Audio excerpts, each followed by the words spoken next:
প্রতিষ্ঠাতা করেছে। ওনার অন্যান্য দিকেও ওনার বিশাল অবদান রয়ে গেছে।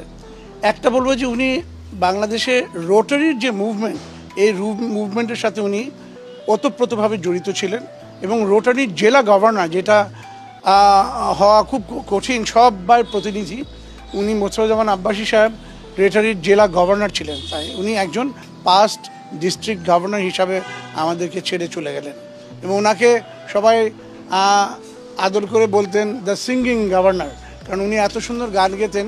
উনি যেখানেই বড় বক্তৃতা দিতেন তারপরে একটু ওনার গান সবাই শুনতে চেতেন এবং উনি খালি গলায় যে গান গেতে পারতেন, আমার মনে হয় এরকম সঙ্গীত শিল্পী আমাদের দেশে নেই। ওনাকে হারিয়ে আমরা আসলেই একটা বিশাল মানুষকে আমরা হারালাম। ওনার এই সামাজিক কল্যাণের দিক, ওনার সঙ্গীতের দিক ছাড়াও উনি খুব ধর্মপ্রাণী লোক ছিলেন এবং আমি যতদূর জানি উনি কোরআন শরীফের তর্জমা করে বাংলায় একটা কোরআন শরীফে উনি লিখেছিলেন, যদি আমি ভুল না হয়ে থাকি। তাই ওনার সমস্ত দিকেই ওনার পদচারণা ছিল। উনি একজন সফল মানুষ হিসাবে আমাদেরকে ছেড়ে চলে গেছেন।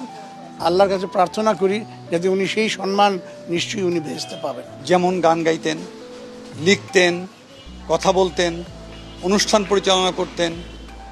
ভরা নদীর বাঁকে বলে একটি অনুষ্ঠান দীর্ঘদিন তিনি পরিচালনা করেছেন। তিনি ঠিক তেমনিভাবেই